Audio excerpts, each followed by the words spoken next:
Hi, this is Ivy. Thank you for tuning in. When blockchain started? Prepare for launch. 3, 2, 1. In 2008, somebody called Satoshi Nakamoto published a white paper called Bitcoin, a peer-to-peer electronic cash system. In 2009, Bitcoin mines its first block called the Genesis block. Now that is so boring.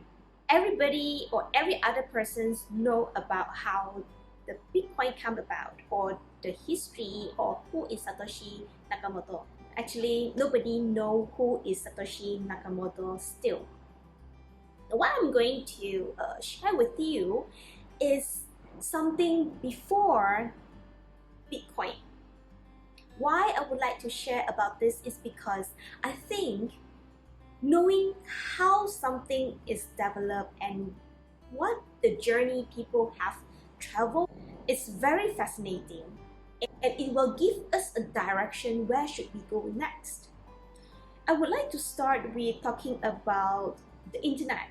About 40 over 30 years ago, when internet started, only the elite group has the access to it because it is so expensive and it's not easy to set it up. When internet started to get more popular among the public, it already revolutionized a lot of things. For example, the postal services.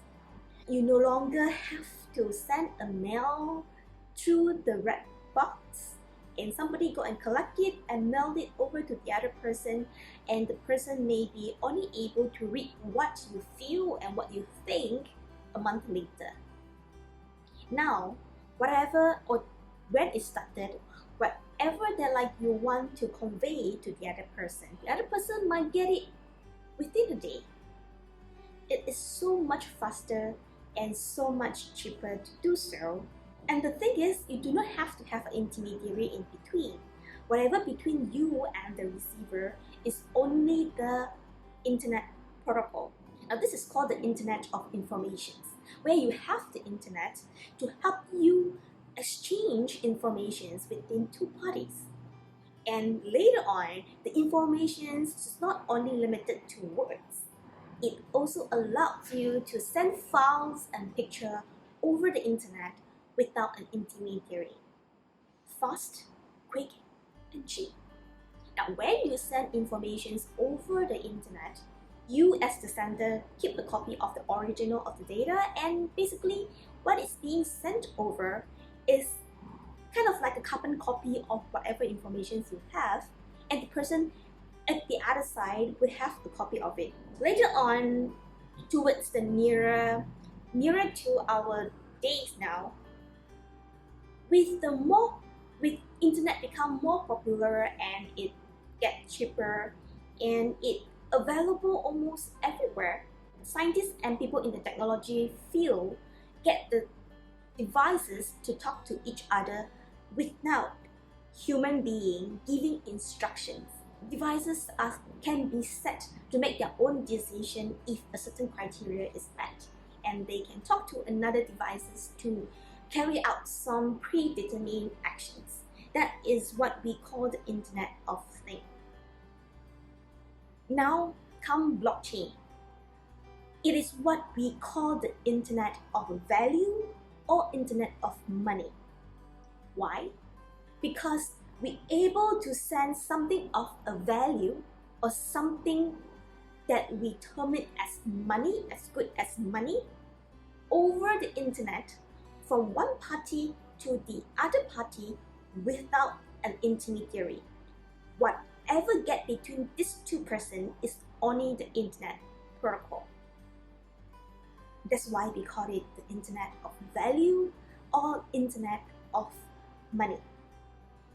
It is much faster, cheaper, and nobody can come in between these two persons as long as they have been agreed within themselves to have that transactions by triggering the transactions.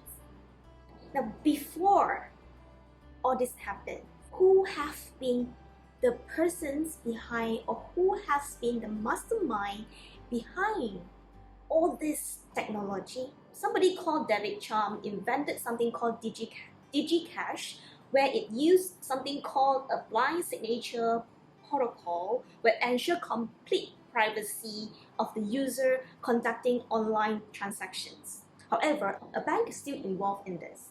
For the cryptographer, they have been looking for a way to transfer something of a value over the internet without duplicating the copy. Let's go back to earlier on when I talked about the Internet of Informations, where we can send informations or documents or pictures over the internet to the other persons, but we still keep a copy of it. Says that like if I want to send something like money to you, you will get a copy of it and I still keep a copy of it. That is good for you and me, but the rest of the people might not like it. Well, you know that like how by printing money is going to bring down the value of the money, right? So though they would like to do it, they know that they can do it with the informations, they haven't really found a way to do it for something of a value, like for the money. You might think that like, while we are using the internet banking, but bank is still involved. Bank is still the intermediary here. Why bank is here is because we need a third trusted party to clear off this information, to as a clearinghouse, saying that like, I have sent some a certain amount of money over to you, so now I don't have it and you have it. So that is the purpose of bank. The cryptographers, they want to have this done over the internet without the bank. They have been studying about this. So in early 1990s, timestamping is introduced. Timestamping is a very important concept in blockchain.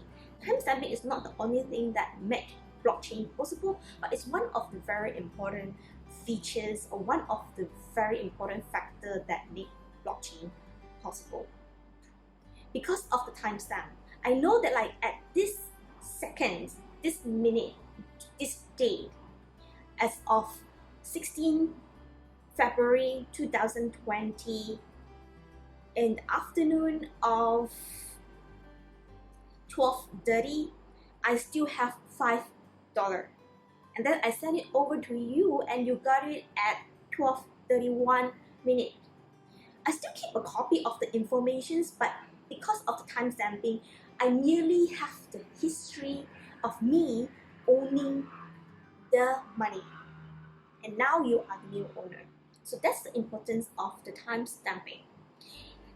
Later on, Hashcash by Adam Back and BitGold by Nick Szabo is also introduced. The concepts they introduced is also very important, that would contribute to the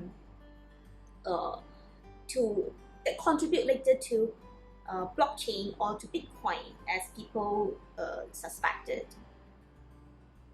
Then later come B Money by Wei Dai. And Wei Dai paper is actually being quoted in a Bitcoin white paper, even though Wei Dai himself think that like Satoshi Nakamoto did not actually read his paper. It's just that Satoshi Nakamoto found out later and quoted his paper as a reference. But we don't know that. It's all those persons who involved would know it, and there's no way for us to prove it as of now. I wonder if we are ever going to prove it, or does it matter to prove it?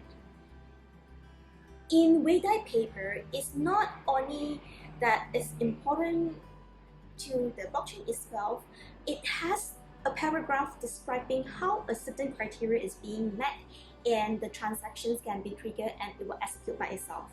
It is the early concept of a smart contract.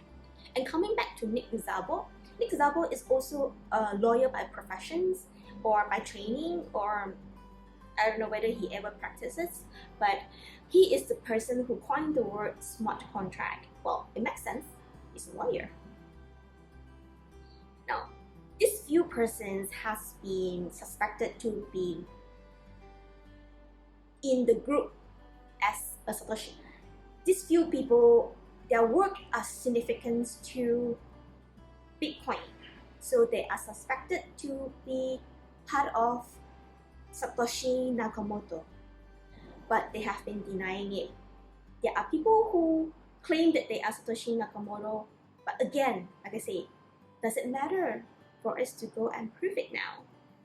Other than like be kind of curious how they're gonna what they're gonna do with the Bitcoin that log into their account, log in the Satoshi Nakamoto's account.